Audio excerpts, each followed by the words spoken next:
Good morning વિદ્યાર્થી મિત્રો, જય સ્વામિનારાયણ. આગળ આપણે વિજ્ઞાનની અંદર અભ્યાસ કરીએ છીએ પ્રકરણ નંબર 3 ધાતુ અને અધાતુઓ. એની અંદર તાસ નંબર 3 ધાતુ અને અધાતુનો પહેલો ટોપિક એટલે કે એના ભૌતિક ગુણધર્મોનો અભ્યાસ કર્યો. ધાતુઓના ભૌતિક ગુણધર્મો અને અધાતુના ભૌતિક ગુણધર્મો. અને એના પછી ત્રીજો પ્રશ્ન આઈએમપી અપવાદ, ધાતુમાં રહેલા અપવાદ અને અધાતુમાં. એ ટોપિક નંબર 1 ભૌતિક ગુણધર્મનો અભ્યાસ કર્યો. ત્યાર પછી બીજો ટોપિક રાસાયણિક ગુણધર્મો, એ આ વર્ષે પરીક્ષામાં પૂછાવાનો નથી. ત્યાર પછી ત્રીજો ટોપિક એ પણ પરીક્ષામાં પૂછાતો નથી. એટલે હવે ચોથો ટોપિકનો આપણે અભ્યાસ કરીએ. 3.4 ધાતુઓની પ્રાપ્તિ સ્થાન, કે જે ધાતુઓ છે એ આપણે ક્યાંથી પ્રાપ્ત થાય. ઉદાહરણ તરીકે લોખંડ છે, એલ્યુમિનિયમ છે, સોનું છે, ચાંદી છે, એ વસ્તુ આપણે ક્યાંથી પ્રાપ્ત થશે. તો તમે બધાને ખબર છે, સમાજની અંદર આવતું હોય અથવા નીચેના ધોરણમાં પણ આનો અભ્યાસ કર્યો છે કે ધાતુઓ ક્યાંથી પ્રાપ્ત થાય. કે ભૂમિમાંથી એટલે કે જમીનમાંથી, બરાબર, ભૂપૃષ્ઠ એટલે કે જમીનના નીચેના ભાગમાંથી, પોપટામાંથી, બરાબર, અથવા દરિયાના અંદર, દરિયામાંથી પણ પ્રવાહી સ્વરૂપે અમુક ધાતુઓ પ્રાપ્ત થાય. અને વાયુમાંથી અમુક તત્વો, ઓક્સિજન જેવા તત્વો પ્રાપ્ત થાય. એ અધાતુ છે, બરાબર. આપણે વાત કરીએ ફક્ત ધાતુઓની, એટલે કે આપણે ભૂમિની વાત કરીશું કે ભૂમિના ભૂપૃષ્ઠમાંથી, પોપડામાંથી જે ખનિજ આપણે પ્રાપ્ત થાય છે, બરાબર. તો આપણે એના વિશે અભ્યાસ કરીએ. એની અંદર 3 શબ્દો આપેલા છે. પહેલો શબ્દ છે ખનિજ. ખનિજ એટલે શું? ખનિજ કોને કહેવાય? આ ખનિજ શબ્દ તમે સાંભળેલો હશે, બરાબર. બધાને આ શબ્દ સાંભળ્યો હશે, ખનિજ. તો કે જે તત્વો કે સંયોજન, કોઈ આપણે તત્વ મેળવવું હોય, લોખંડ છે એક તત્વ છે, મેગ્નેશિયમ છે, એલ્યુમિનિયમ છે, સોનું છે, ચાંદી છે, આ દરેક તત્વો અથવા કોઈ સંયોજન સ્વરૂપે, બરાબર, જે આપણે મેળવવા માગીએ છીએ તત્વ કે સંયોજન પૃથ્વીના ભૂપૃષ્ઠ એટલે કે પોપડાવાળા ભાગમાંથી કુદરતી રીતે મળી આવે તો તેને ખનિજ કહીએ છીએ. તો આની વ્યાખ્યા થશે એ રીતે, બરાબર, કે જે તત્વ કે સંયોજન, જે તત્વ કે સંયોજન, બરાબર, પૃથ્વીના ભૂપૃષ્ઠ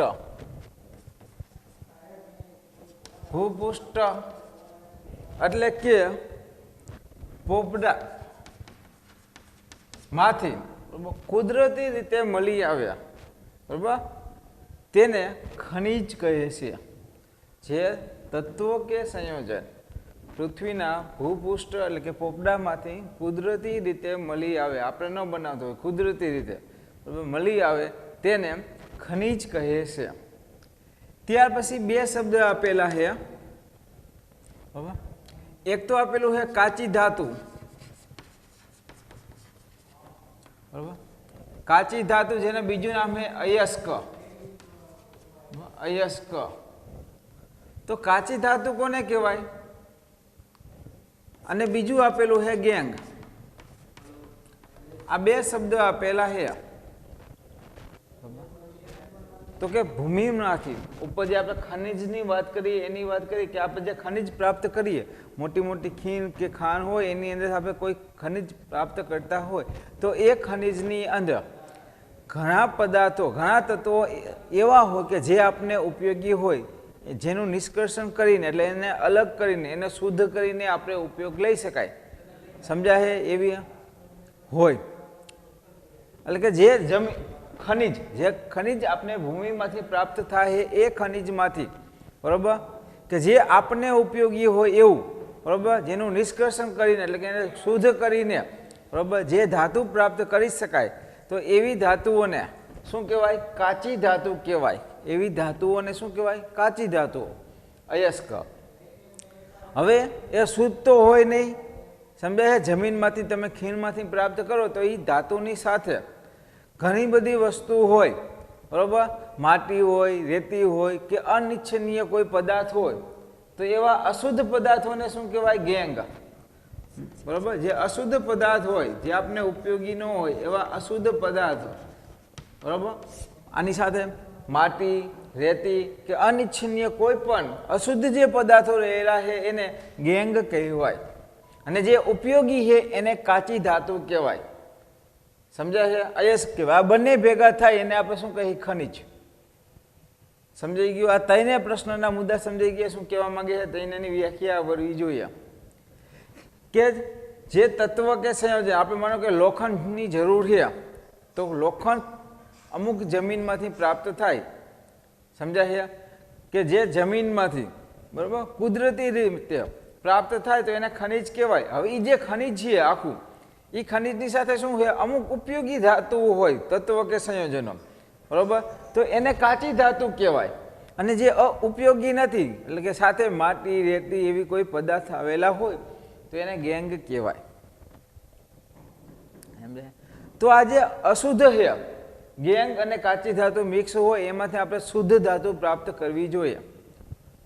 લોખંડ હોય તો જે માટીમાંથી પ્રાપ્ત થાય શુદ્ધ લોખંડ ન હોય, એની સાથે ઘણી બધી અશુદ્ધિ હોય, એટલે કે ગેંગ હોય, અને કાચી ધાતુ હોય, બંને ભેગું હોય એટલે કે ખનિજ હોય, તો એને આપણે શુદ્ધ કરવું પડે, પછી ઉપયોગમાં લઈએ. સોનું હોય, બરાબર, ચાંદી છે, તો આ બધી વસ્તુને આપણે શુદ્ધ કરીને પછી ઉપયોગ કરીએ. તો એનું શુદ્ધિકરણ કરવા માટે જુદા જુદા તબક્કા આપેલા છે, બરાબર, એને શુદ્ધિકરણ. તો ધાતુઓને શુદ્ધ કરવા માટે કોઈ પણ લોખંડ છે, એલ્યુમિનિયમ છે, તેના શુદ્ધ કરવા માટે જુદા જુદા તબક્કા આપેલા છે. એમાં પહેલો તબક્કો 6 તબક્કા આપેલા છે. કેટલા આપેલા છે? 6. બરાબર, આ મોસ્ટ આઈએમપી છે, 6 એ 6. આ જે જુદા જુદા તબક્કો આપેલા છે એમાં પહેલો તબક્કો ધાતુઓનું નિષ્કર્ષણ. પહેલા તબક્કાનું નામ શું છે? કે ધાતુઓનું નિષ્કર્ષણ. ધાતુઓનું નિષ્કર્ષણ એટલે કે ધાતુઓને શુદ્ધ કેવી રીતે કરવું. પહેલા તો એને અલગ કરીએ, બરાબર. જે મિશ્ર સ્વરૂપે હોય બધું હોય, માટી, રેતી, અશુદ્ધ પદાર્થો, આપણી કાચી ધાતુઓ હોય, અન્ય બીજી ધાતુઓ સાથે હોય, તો બધાને આપણે અલગ કરવા પડે. તો ધાતુઓનું નિષ્કર્ષણ કેવી રીતે કરશું? તો અહીંયા આના ઉપયોગ લીધા પહેલાં તમને ધાતુઓની સક્રિયતા વિશે આવડવું જોઈએ. જે આપણે અગાઉના ચેપ્ટરમાં અભ્યાસ થઈ ગયો છે કે ધાતુઓની સક્રિયતા એટલે કે એની પ્રતિક્રિયાત્મક જે ક્રિયા કરે એનું પ્રતિક્રિયાત્મક એટલે કે એની સક્રિયતા કેવી છે. બધા વિદ્યાર્થીની સક્રિયતા સરખી ન હોય. કોઈને આપણે હોમવર્ક આપીએ, કોઈ 1 કલાકમાં કરે, કોઈ 2 કલાકમાં લેસન કરે, કોઈ 1 દિવસે કરે, કોઈ 2 દિવસે કરે, કોઈ લેસન ન પણ કરે. આવા જુદા જુદા વિદ્યાર્થીઓ હોય. એવી જ રીતે ધાતુઓ પણ બરાબર એક સરખું કાર્ય નથી કરતા, બધાનું કાર્ય જુદું જુદું હોય, એટલે કે એની સક્રિયતા અલગ અલગ હોય. કોઈ વધારે પડતો સક્રિય હોય એટલે કે ઝડપથી કાર્ય કરે, કોઈ સક્રિય ઓછો હોય તો ઝડપથી કાર્ય કરતું નથી. તો એને સક્રિયતાને યાદ રાખવા માટે એક આપણે ટૂંકી રીત યાદ રાખી હતી કે કેદારનાથ કા, બરાબર, કેદારનાથ કા મલી અલુ. કેદારનાથ કા બરાબર, કેદારનાથ કા મલી અલુ. પછી જરા ફર્ક નહીં પગતા હે. જરાય ફેર પડતો નથી. ગમી હોય ને, કેદારનાથનો મલી અલુ હોય, ગમી હોય, આપણને ફેર પડતો જ નથી. બરાબર, છેલ્લે કહી દેવાનું ચૂપ એમ. બરાબર, ચૂપ. તો આપણે આ 15 ધાતુઓ, 5, 5, 10 ને 5, 15, આ 15 ધાતુઓનો આપણે અભ્યાસ કરશું. બરાબર, આ 15 ધાતુ ખૂબ ઉપયોગી છે. એના સિવાય ઘણી બધી ધાતુઓ હોય, પણ અત્યારે આપણે આ 15 ધાતુઓનો આપણે અભ્યાસ કરીએ. તો એની અંદર આપણે જોઈએ તો 5, 5 ને અહીંયા 3 ભાગ પાડી દઈશું. બરાબર, તો આ જે બધી ધાતુઓ હોય એમાં પેલું તો કે એટલે પોટેશિયમ. પોટેશિયમ એવી ધાતુઓ હોય કે વધુ સક્રિય છે, એ ઝડપથી ઓક્સિજન સાથે પ્રક્રિયા કરે, એટલે કે કોઈ પણ તત્વ સાથે. બરાબર, સોડિયમને વાર લાગે પોટેશિયમ કરતાં, એટલે કે ઉપરની તરફ સક્રિયતા વધુ છે. જેમ જેમ નીચે આવે એમ સક્રિયતા ઘટતી જાય. આ જે છેલ્લે છેલ્લે આવશે સી એટલે આ કોપર છે, આ મર્ક્યુરી એટલે પારો છે, આ Hg એટલે સિલ્વર છે, ચાંદી Au એટલે ગોલ્ડ એટલે સોનું, Pt એટલે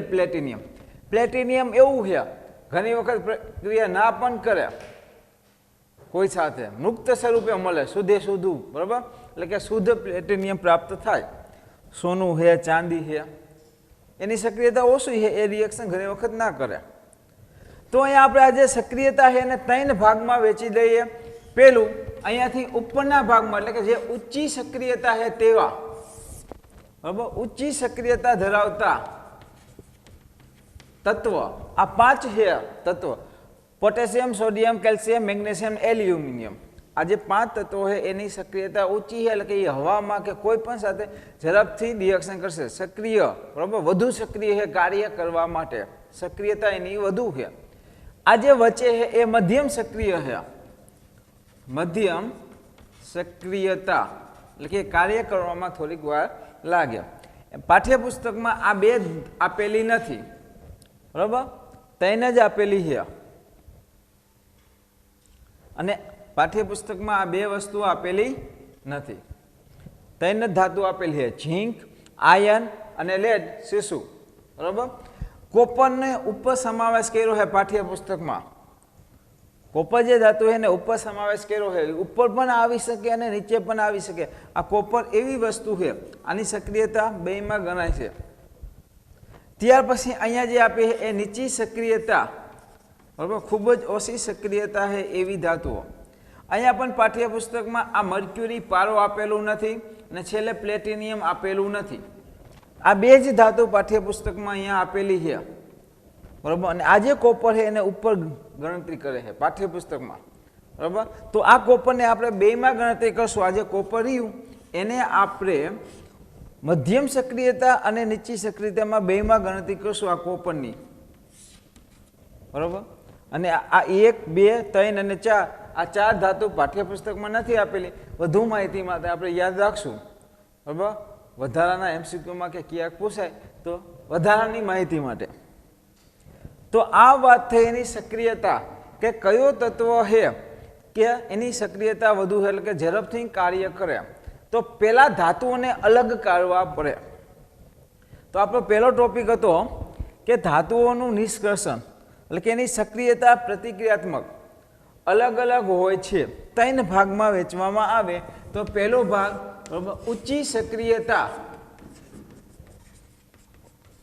સક્રિયતા ધરાવતા તત્વો, બરાબર. તો કે, બરાબર, સક્રિયતા શ્રેણીની અંદર આ એક સક્રિયતા શ્રેણી છે. આ સક્રિયતા શ્રેણીની અંદર ઉપરના ટોચ ઉપર રહેલા, આ લીટીથી ઉપર ટોચ ઉપર રહેલી 5 ધાતુઓ, ટોચ પર રહેલી ઉપરની 5 ધાતુઓ જે છે તે સક્રિયતા ખૂબ જ ઊંચી હોય છે. સક્રિયતા શ્રેણીની ટોચ ઉપર રહેલી ધાતુઓની સક્રિયતા ખૂબ જ ઊંચી હોય છે. કઈ કઈ ધાતુ? ઉદાહરણ તરીકે તમે લખી શકો કે ઉદાહરણ તરીકે, બરાબર, calcium, potassium, sodium, calcium, magnesium અને એલ્યુમિનિયમ. આ 5 ધાતુઓ એવી છે કે જેની સક્રિયતા વધુ છે, ખૂબ જ ઝડપથી કોઈ પણ તત્વ સાથે, ઓક્સિજન સાથે અથવા અન્ય કોઈ પણ. ઓક્સિજનનું ઉદાહરણ એટલા માટે લઉં કે ઓક્સિજન એ, બરાબર, સમગ્ર જગ્યાએ હોય. ઓક્સિજનનું પ્રમાણ વિશ્વમાં ખૂબ જ વધારે છે વાતાવરણની અંદર, એટલે એ ઓક્સિજન સાથે ઝડપથી પ્રક્રિયા કરે. તો આ જે હતી ઊંચી સક્રિયતા છે, આ જે ધાતુ હોય એ ક્યારે પણ શુદ્ધ સ્વરૂપે પ્રાપ્ત ના થાય. તમે એને જમીનમાંથી ખોદો કે સોડિયમ કે મેગ્નેશિયમ ધાતુ તમને પ્રાપ્ત થાય તો એ શુદ્ધ સ્વરૂપે ન હોય, બરાબર, કારણ કે એ હવામાં રહેલા ઓક્સિજન સાથે પ્રક્રિયા કરે જ. એ ઓક્સાઇડ સ્વરૂપે કે અન્ય કોઈ પણ સ્વરૂપે પ્રાપ્ત થાય, એટલે કે આ ક્યારે પણ તમને મુક્ત સ્વરૂપે પ્રાપ્ત થશે નહીં. ક્યારે પણ મુક્ત સ્વરૂપે મળતી નથી. આ હંમેશા સંયોજન સ્વરૂપે હોય, કોઈ પણ સાથે સંયોજન બનાવે જ, બરાબર. મોસ્ટ ઓફ ઓક્સાઇડ સાથે પણ બનાવેલા હોય જ સંયોજન આના, બરાબર. એટલી બધી વધુ પડતી સક્રિય છે ઉપરની 5 ધાતુ.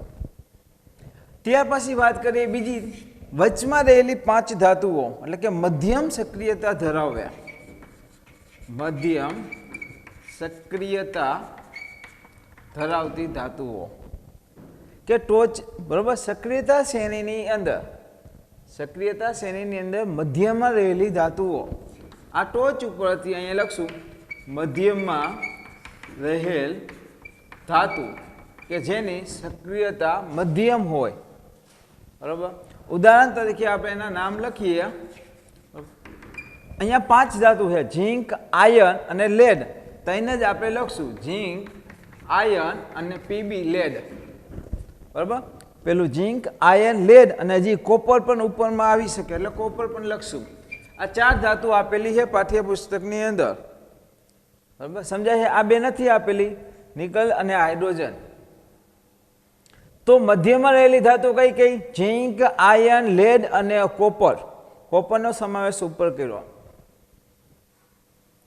આ 4 ધાતુઓ આવેલી જે મધ્યમાં છે. મધ્યમાં રહેલી ધાતુઓ એ હંમેશા ઓક્સાઇડ સાથે, ઓક્સિજન સાથે અથવા સલ્ફર સાથે અથવા કાર્બોનેટ સાથે એના સંયોજન સ્વરૂપે પ્રાપ્ત થાય. કેની સાથે? આ બધી ધાતુઓ ઓક્સિજન સાથે પ્રક્રિયા કરે તો એના ઓક્સાઇડ બનાવે, બરાબર. સલ્ફર સાથે પ્રક્રિયા કરે તો સલ્ફાઇડ બનાવે અને કાર્બોનેટ સાથે પ્રક્રિયા કરે તો એના કાર્બોનેટ બનાવે. આવા સ્વરૂપે પ્રાપ્ત થાય, શુદ્ધ સ્વરૂપે પ્રાપ્ત થતી નથી, બરાબર. કે આ જે ઝીંક છે એ ઓક્સિજન સાથે પ્રક્રિયા કરે તો ઝીંક ઓક્સાઇડ બને, પછી એને આપણે શુદ્ધ કરીને ઝીંક ધાતુને અલગ કરવું પડશે, પછી એનું શુદ્ધિકરણની પ્રક્રિયા આવશે. તો આ બધી મધ્યમાં રહેલી ધાતુઓ એ ઓક્સાઇડ, સલ્ફાઇડ કે કાર્બોનેટ સ્વરૂપે પ્રાપ્ત થાય છે જમીનમાંથી, બરાબર. આગળ લઈએ સૌથી નીચે રહેલી ધાતુઓ, બરાબર. નીચી સક્રિયતા. તો શું આવશે નીચી સક્રિયતામાં? કે તળિયે રહેલી ધાતુઓ, તળિયે આવેલી ધાતુ. આ જે સક્રિયતા શ્રેણી છે એ સક્રિયતા શ્રેણીની નીચેના ભાગમાં એટલે કે તળિયે આવેલી ધાતુઓ કઈ? તો કે આ બે જ વચ્ચે. આ બે તો પાઠ્યપુસ્તકમાં આપેલી નથી ને કોપરનો ઉપસમાવેશ કર્યો. આ લીટું હું અહીંયા કરી નાખું, બરાબર. 4 ધાતુની અંદર 2 આપેલી નથી, આ 2 જ લખેલી છે. ઉદાહરણ તરીકે AU ચાંદી અને સોનું, AG એટલે કે સિલ્વર જેનું નામ ચાંદી, AU એટલે કે બરાબર ગોલ્ડ, સોનું. પ્લેટિનિયમનો પણ આમાં સમાવેશ થઈ શકે. વધારાનું લખવું તો લખો, પ્લેટિનિયમનો પણ સમાવેશ થઈ શકે. આ ધાતુઓ એવી છે જેની સક્રિયતા ખૂબ જ ઓછી છે. કોની? તો કે સોનું, ચાંદી અને પ્લેટિનિયમની સક્રિયતા ખૂબ જ ઓછી છે એટલે એ બીજા સાથે રિએક્શન ના કરે. સમજાય છે? તો આ ઘણી વખત આપણે મુક્ત સ્વરૂપે પણ જોવા મળે. અહીંયા ન જોવા મળે, અહીંયા આપણે મુક્ત સ્વરૂપે જોવા મળે, બરાબર. મુક્ત સ્વરૂપે જોવા મળે ઘણી વખત. અને ઘણી વખત એવું પણ બને કે આ જે કોપર છે એનો સમાવેશ ઉપર થાય અને નીચે પણ થાય. જો નીચે થાય તો કોપરનું, બરાબર, કોપર સલ્ફાઇડ જોવા મળે એટલે કે સલ્ફાઇડ સ્વરૂપે પ્રાપ્ત થાય, પછી એને ઓક્સાઇડમાં ફેરવવામાં આવે. સલ્ફાઇડમાંથી શેમાં ફેરવવામાં આવે? ઓક્સાઇડમાં. અને એ ઓક્સાઇડનું રિડક્શન કરીને પછી એમાંથી શુદ્ધ કોપર કે ચાંદી જેવી ધાતુઓ પ્રાપ્ત થાય. સોનું અને પ્લેટિનિયમ એ તો ખૂબ જ સક્રિયતા ઓછી છે, નીચે રહેલા બે, બરાબર. એટલે એ ઘણી વખત મુક્ત સ્વરૂપે જોવા મળે. અને આ તમામ ધાતુઓ જે કીધી એ ઓક્સિજન સાથે પ્રક્રિયા કરી અને ઓક્સાઇડ તો બનાવે જ, કારણ કે ઓક્સિજન એ ખૂબ જ વધુ પ્રમાણમાં આપણે પ્રાપ્ત થાય, વિપુલ પ્રમાણમાં પૃથ્વી ઉપર, બરાબર. તો અહીંયા આપણે વાત કરી છે ટોપિક નંબર 4 ધાતુઓની પ્રાપ્તિ. એની અંદર પહેલાં 3 વ્યાખ્યા જોઈ, ખનિજ, કાચી ધાતુ અને ગેંગની. પછી એને અલગ કરવા માટેના 6 તબક્કા છે. એમાં પહેલો તબક્કો ધાતુઓનું નિષ્કર્ષણ. એની આપણે વાત કરીએ તો આપણે વાત કરીએ ધાતુઓની પ્રાપ્તિ. પછી એ જ ધાતુઓ જે જમીનના ભૂપૃષ્ઠ એટલે કે પોપડામાંથી પ્રાપ્ત થાય એને આપણે અલગ અલગ ભાગમાં વહેંચી કહી નાખીએ, કે દરેક ધાતુઓ હોય એની સક્રિયતાના આધારે 3 ભાગમાં, ઊંચી સક્રિયતા, પછી મધ્યમ અને નીચી સક્રિયતા ધરાવતા ધાતુઓ. હવે આ જે બધી ધાતુઓ આપણે જે પ્રાપ્ત થાય છે એને આપણે અલગ કરીને પછી એને આપણે શુદ્ધ કરશું. કેવી રીતે? તો એને દર્શાવતો એક ચાર્ટ સ્વરૂપે આપેલો છે, બરાબર. આપણે એની વાત કરીએ કે કોઈ પણ કાચી ધાતુ છે અને આપણે શરૂઆત કરીએ કે જે કાચી ધાતુ છે, બરાબર, એ કાચી ધાતુનું બીજું તો શું કહેવાય? એનું નામ અયસ્ક. આ જે અયસ્ક આપેલું છે એનું આપણે શુદ્ધ કેવી રીતે કરશું? તો એને પહેલાં તો આપણે જુદા જુદા ભાગમાં વહેંચી દઈએ, એટલે કે એનું સકેન્દ્રીય કરશું જુદા જુદા 3 ભાગમાં. એને જુદા જુદા 3 ભાગમાં વહેંચી દઈશું, એટલે કે એનું સકેન્દ્રીયકરણ કરશું આપણે. આ જે ધાતુ હોય એ ધાતુનું સકેન્દ્રીય કરીને જુદા જુદા 3 ભાગમાં વહેંચી દઈશું. એક તો અમુક ધાતુઓ જે છે જે ઊંચી સક્રિયતા ધરાવે છે, ઊંચી સક્રિયતા ધરાવે એવી ધાતુઓ, બરાબર, કારણ કે એની સક્રિયતા વધારે છે તો એને અલગ કરવા માટે કંઈક અલગ પ્રોસેસ હશે. અમુક મધ્યમમાં રહેલી, બરાબર, મધ્યમ સક્રિયતા ધરાવતી ધાતુઓ અને નીચી સક્રિયતા ધરાવતી ધાતુઓ કઈ કઈ છે તમને યાદ હોવી જોઈએ. આમાં હતું, બરાબર, પોટેશિયમ, સોડિયમ, કેલ્શિયમ, મેગ્નેશિયમ ને એલ્યુમિનિયમ, 5 ધાતુ. આમાં એના પછીની હતી, બરાબર, એના પછીની જે ધાતુઓ આપેલી છે ઝીંક, આયર્ન, પછી લેડ અને કોપર, એ 4 ધાતુ. અને આમાં 3 સોનું, ચાંદી અને પ્લેટિનિયમ, બરાબર, એ તમને યાદ હોવી જોઈએ. જો આ ટૂંકમાં લખી નાખું, પોટેશિયમ, સોડિયમ, કેલ્શિયમ, મેગ્નેશિયમ અને એલ્યુમિનિયમ, આ 5 ધાતુઓ. અને અહીંયા આપેલી છે એના પછી ઝીંક, આયર્ન, લેડ અને કોપર, અને અહીંયા, બરાબર, સિલ્વર, ગોલ્ડ અને પ્લેટિનિયમ, ચાંદી, સોનું અને પ્લેટિનિયમ. આ જે ધાતુઓ હોય એને આપણે અલગ વેચી લીધી, બરાબર. પહેલાં તો જે કાચી ધાતુ હોય એને અલગ અલગ પ્રમાણમાં વેચી લી, કારણ કે એની સક્રિયતા કેટલી છે એના ઉપર આધાર રાખ્યા. હવે વાત કરો, જો ઊંચી સક્રિયતા ધરાવતા ધાતુઓ હોય તો આ આટલા ધાતુને આપણે કેવી રીતે અલગ કરશું, બરાબર, એને કેવી રીતે શુદ્ધ કરશું? તો આ જે ઊંચી સક્રિયતા ધરાવતા ધાતુઓ છે તે એની સાથે રહેલા અશુદ્ધિ સાથે, બરાબર, પ્રવાહી સ્વરૂપે એટલે કે પીગળેલી અવસ્થામાં આપણે જોવા મળે, બરાબર, પીગળેલી અવસ્થામાં આપણે એ જોવા મળે. તો આનું આપણે શું કરશું? તો વિદ્યુત વિભાજન દ્વારા, વિદ્યુત વિભાજનની ક્રિયા, બરાબર, વિદ્યુત વિભાજન એનોડ અને કેથોડ, એનો આપણે અભ્યાસ કરશું. તો એ વિદ્યુત વિભાજનની ક્રિયા દ્વારા એને અલગ કરી શકાય અને એમાંથી આપણે ધાતુઓ પ્રાપ્ત થાય. એમાંથી આપણે શું પ્રાપ્ત થાય? ધાતુઓ. અને જે ધાતુ પ્રાપ્ત થશે એ હજી અશુદ્ધ હશે, પછી એ ધાતુને શુદ્ધ કરવું પડશે, એટલે કે ધાતુઓનું શુદ્ધિકરણ છેલ્લે કરવું પડશે, બરાબર, ધાતુઓનું શુદ્ધિકરણ પ્રાપ્ત થશે. તો આવી રીતે આ ધાતુઓને અલગ કરી શકાય. ત્યાર પછી વાત કરીએ, જો આટલી ધાતુ હોય, ઝીંક છે, આયર્ન એટલે લોખંડ છે, પીબી એટલે લેડ, કોપર છે, તો આ જે 4 ધાતુ હોય એ બધાને અલગ કરવા માટે એને આપણે વાતાવરણમાંથી જુદા જુદા પ્રકારે પ્રાપ્ત થશે. ઘણી વખત એ સલ્ફાઇડ સ્વરૂપે પ્રાપ્ત થાય અને ઓક્સાઇડ સ્વરૂપે. આ ઝીંક છે એ વાતાવરણમાંથી ઝીંક કાર્બોનેટ એટલે કે કાર્બોનેટ સ્વરૂપે પ્રાપ્ત થાય. આની કાચી ધાતુ કાર્બોનેટ સ્વરૂપે પ્રાપ્ત થાય, અથવા ઝીંક સલ્ફાઇડ પ્રાપ્ત થાય એટલે કે સલ્ફાઇડ સ્વરૂપે પ્રાપ્ત થાય, બરાબર. એવી જુદી જુદી આ જે ધાતુઓ હોય એ આપણે કાર્બોનેટ સ્વરૂપે અને સલ્ફાઇડ સ્વરૂપે પ્રાપ્ત થાય. જો એ કાર્બોનેટ સ્વરૂપે પ્રાપ્ત થાય, બરાબર, તો એની પ્રક્રિયા એટલે કે કેલ્સિનેશનની પ્રક્રિયા કરવામાં આવે, કેલ્સિનેશનની પ્રક્રિયા, અને આની ઉપર ભૂજનની પ્રક્રિયા કરવામાં આવે.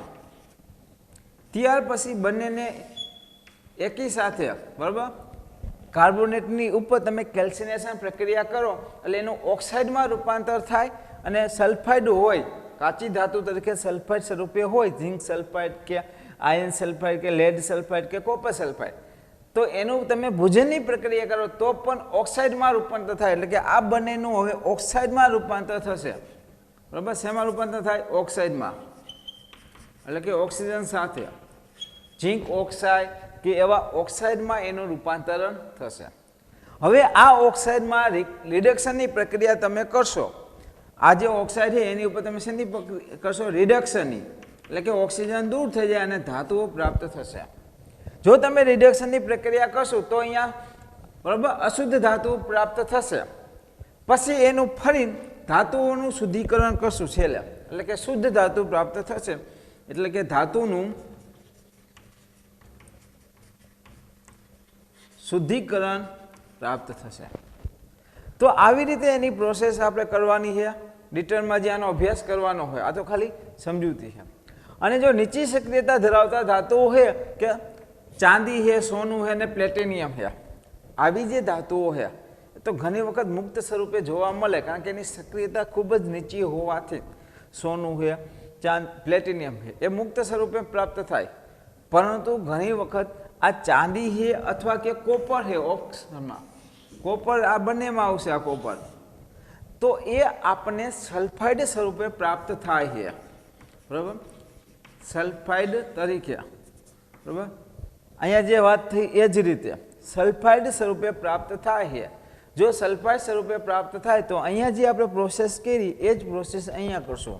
સલ્ફાઇડ સ્વરૂપે પ્રાપ્ત થાય તો ભૂજનની પ્રક્રિયા કરશું, પણ ભૂજનની પ્રક્રિયા ના કરો કારણ કે સક્રિયતા આની ખૂબ જ ઓછી છે. ખાલી તમે ગરમ કરો તો પણ એ સલ્ફર દૂર થઈ જશે, ખાલી ધાતુ પ્રાપ્ત થશે, બરાબર. ખાલી તમે રિડક્શનની પ્રક્રિયા કરો તો પણ થશે, અથવા ભૂજનની પ્રક્રિયા લખો તો પણ થશે. ભૂજનની પ્રક્રિયાનો મતલબ એ જ કે સલ્ફાઇડ દૂર થઈ જાય અને ઓક્સિજન આવી જાય, ઓક્સાઇડ બની જાય, બરાબર. આની સાથે ઓક્સાઇડ બની જાય, કોપર ઓક્સાઇડ બની જાય સલ્ફાઇડમાંથી. હવે ઓક્સાઇડ બની ગયું તો એની રિડક્શન પ્રક્રિયા થઈ જશે, બરાબર. એની રિડક્શન પ્રક્રિયા કરો એટલે ઓક્સિજન દૂર થઈ જાય અને ખાલી ધાતુઓ પ્રાપ્ત થાય. એ જે ધાતુઓ પ્રાપ્ત થાય એ અશુદ્ધ ધાતુઓ હોય અને એમાંથી પછી એને ધાતુઓનું શુદ્ધિકરણ કરવાનું, બરાબર. ધાતુઓનું શુદ્ધિકરણ કરીને શુદ્ધ ધાતુ પ્રાપ્ત થશે. તો આ જે એક ચાર્ટ હતો, મોસ્ટ આઈએમપી પ્રશ્ન કહેવાય, ચાર્ટ સ્વરૂપે દર્શાવો કે જે કાચી ધાતુઓ આપણે જમીનમાંથી પ્રાપ્ત થશે એને શુદ્ધ કરવા માટે તમે શું કરશો. તો પેલું એનું સકેન્દ્રી કરીને એને જુદા જુદા 3 ભાગમાં વિભાજન કરશો, બરાબર. પછી એને સક્રિયતા પ્રમાણે, બરાબર, આનું વિદ્યુત વિભાજન દ્વારા આને અલગ કરશો અને આને ભોજન અને કેલ્સિનેશનની પ્રક્રિયાથી અલગ કરશો, પછી રિડક્શન કરશો. છેલ્લે ધાતુનું શુદ્ધિકરણ તો ત્રણેયમાં આવશે.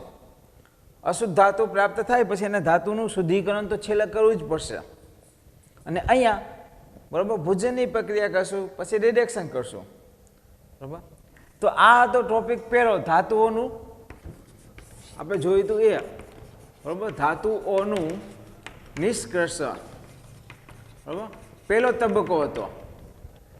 ત્યાર પછી એને આપણે અલગ બીજા તબક્કાની વાત કરો, બરાબર. પહેલો તબક્કો પૂરો થયો, બીજો તબક્કો એની જો આપણે વાત કરીએ તો એ જે કાચી ધાતુ છે એટલે કે જે અયસ્કો છે એ અયસ્કોની સમૃદ્ધિ એટલે કે એની, બરાબર, ધનિકતા એટલે એની ઘનતા ઉપર આધાર રાખે.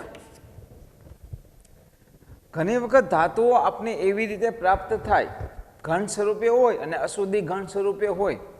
ઉદાહરણ તરીકે આપણે ઘઉંની અંદર કાંકરા પડી ગયા હોય તો શું કરીએ, આપણે એને વીણી લઈએ તો એ ઘઉં ચોખ્ખા થઈ જાય. એવી જ રીતે ધાતુઓ પણ ચોખ્ખી થઈ જાય જો એની અશુદ્ધિ ઘન સ્વરૂપે હોય તો. જો અશુદ્ધિ થોડીક હલકી હોય તો આપણે એને, બરાબર, પવનથી ઉપરીએ તો પણ અલગ કરી શકાય. જો બંનેની ઘનતા અલગ અલગ હોય તો આપણે ચારીએ તો પણ અલગ કરી શકાય. આવી જુદી જુદી પ્રવૃત્તિથી અલગ કરી શકાય. એની જે અશુદ્ધિ છે તો એ કેના ઉપર આધાર રાખે, એની જે અશુદ્ધિ છે ધાતુઓની સાથે, ધાતુ એટલે કે કાચી ધાતુ, જે કાચી ધાતુ છે, બરાબર, એ કાચી ધાતુ એની સાથે રહેલી અશુદ્ધિ, અશુદ્ધિ એટલે કે ગેંગ, બરાબર, જે ગેંગ રહી, આ બંને વચ્ચે એના ભૌતિક અને રાસાયણિક ગુણધર્મનો કેવો તફાવત જોવા મળે છે. ભૌતિક કે રસાયણ ગુણધર્મોનો તફાવત કેવો પ્રાપ્ત થાય છે એની ઉપર આધાર રાખે, બરાબર. એની ઉપર એનો આધાર રાખે અને એના દ્વારા અલગ કરી શકાય. ગેંગની વ્યાખ્યા તમને આવડવી જોઈએ. ગેંગ એટલે શું કે જે ખનિજ પ્રાપ્ત થાય, એક ખનિજમાંથી શુદ્ધ ધાતુઓ જે પ્રાપ્ત થાય, બરાબર, અને જેને આપણે નિષ્કર્ષણ દ્વારા અલગ કરી શકાય અને આપને ઉપયોગી થાય એવી ધાતુને કાચી ધાતુ કહેવાય. એવી ધાતુને શું કહેવાય? કાચી. પરંતુ તેની સાથે રહેલી માટી, રેતી કે કોઈ અનિચ્છનીય પદાર્થ આપણે ઈચ્છતા ન હોય તેવા પદાર્થો હોય જે અશુદ્ધ સ્વરૂપે હોય તો તેને ગેંગ કહે છે, બરાબર. તો અહીંયા આપણે અહીંયા સુધી રાખીએ. 2 ટોપિકનો અભ્યાસ કર્યો, હજી 4 ટોપિક બાકી છે. જો આપણે અભ્યાસ કરીએ 3.4 ધાતુઓની પ્રાપ્તિ, એની અંદર પહેલા જોયું કે ધાતુઓનું નિષ્કર્ષણ, ધાતુઓને જુદા જુદા ભાગમાં નિષ્કર્ષણ કરી લે, બરાબર. 3 ભાગમાં કે સૌથી ઊંચી સક્રિયતા, મધ્યમાં રહેલી સક્રિયતા અને નીચી સક્રિયતા ધરાવતા ધાતુઓ. એ પહેલો ટોપિકનો અભ્યાસ કર્યો. પછી બીજો ટોપિક કે ધાતુઓની સમૃદ્ધિ એટલે કે એની ઘનિકતા, જો ઘન સ્વરૂપે એવા પ્રાપ્ત થાય તો એને આપણે અલગ કરી શકાય. એ અલગ કરવા માટે એના ભૌતિક કે રાસાયણિક ગુણધર્મનો અભ્યાસ કરવો જોઈએ. એ 2 ટોપિકનો અભ્યાસ કર્યો. હવે આપણે અભ્યાસ કરીએ ત્રીજો કે સક્રિયતા શ્રેણીમાં નીચે રહેલી, બરાબર, નીચે રહેલી સક્રિયતા ધાતુઓને કેવી રીતે અલગ કરવી, આ ત્રીજો ટોપિક. ચોથા ટોપિકમાં આપણે અભ્યાસ કરશું મધ્યમાં રહેલી ધાતુ, અને 5મા ટોપિકમાં અભ્યાસ કરશું આપણે ઊંચી સક્રિયતા ધરાવતા ધાતુઓ, અને છઠ્ઠા ટોપિકની અંદર આપણે અભ્યાસ કરશું કે ધાતુઓનું શુદ્ધિકરણ. આ બધી જ ધાતુઓને છેલ્લે શુદ્ધિકરણ કરવું જોઈએ. તો આપણે અત્યારે અભ્યાસ કરીએ કે સક્રિયતા શ્રેણીમાં રહેલી નીચે રહેલી ધાતુઓનું નિષ્કર્ષણ કેવી રીતે કરશું. કે નીચે રહેલી ધાતુઓ કઈ કઈ છે તો આપણે યાદ છે કે કોપર છે, પારો છે, પછી ચાંદી છે, બરાબર, સોનું છે અને પ્લેટિનિયમ છે. આ જે 5 ધાતુઓ છે જેની સક્રિયતા ઓછી છે, કે સક્રિયતા શ્રેણીમાં તળિયે રહેલી ધાતુઓ, બરાબર, જેની નીચી સક્રિયતા ધરાવતા ધાતુઓ કઈ કઈ છે તો કે કોપર છે, બરાબર, કોપર એટલે તાંબુ, Hg મર્ક્યુરી, પારો છે, Ag સિલ્વર એટલે કે ચાંદી છે, Au ગોલ્ડ સોનું છે, Pt એટલે કે પ્લેટિનિયમ. આ જે 5 ધાતુ હોય એમાં તો આ પાસાની 2 ધાતુઓ ઘણી વખત મુક્ત સ્વરૂપે પ્રાપ્ત થાય. સોનું, પ્લેટિનિયમ આપણે મુક્ત સ્વરૂપે પ્રાપ્ત થઈ જાય છે, પરંતુ એના સિવાયની આગળની જે આ 2 ધાતુ છે આ તેને પ્રાપ્ત થશે, પરંતુ આ 2 જે ધાતુ રહી એ આપણને, બરાબર, સંયોજન સ્વરૂપે જોવા મળે. સોનું, ચાંદી, પ્લેટિનિયમ આ 3 તો મુક્ત સ્વરૂપે ઘણી વખત પ્રાપ્ત થઈ જશે કારણ કે એની સક્રિયતા ખૂબ જ ઓછી છે.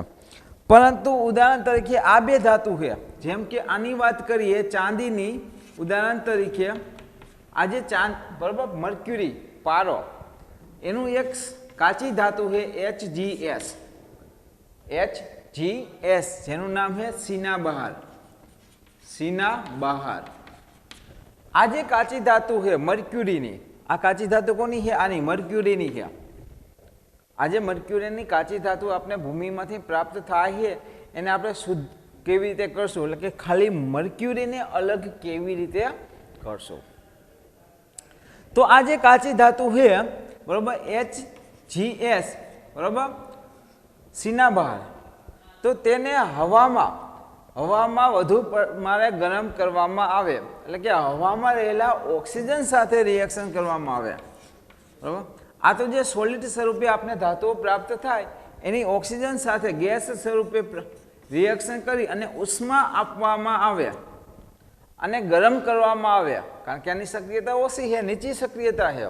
જો એને ઝડપથી ગરમ કરવામાં આવે, બરાબર, આજે સિનાબાર છે, બરાબર, મર્ક્યુરી સલ્ફાઇડ, એની ઓક્સિજન સાથે પ્રક્રિયા કરવામાં આવે તો એમાંથી HGO એટલે કે ઓક્સાઇડમાં રૂપાંતર થાય, બરાબર, સાથે સલ્ફર ડાયોક્સાઇડ ગેસ ઉત્પન્ન થાય.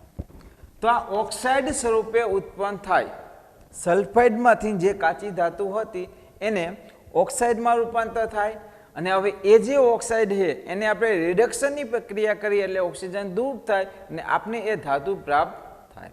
તો હવે આ જે ઓક્સાઇડ છે, બરાબર, એ ઓક્સાઇડમાંથી વધુ પ્રમાણમાં ઉષ્મા આપવામાં આવે, બરાબર, તો એમાંથી Hg+O ઓક્સિજન, તો આ શુદ્ધ ધાતુ પ્રવાહી સ્વરૂપે મર્ક્યુરી આપને પ્રાપ્ત થશે.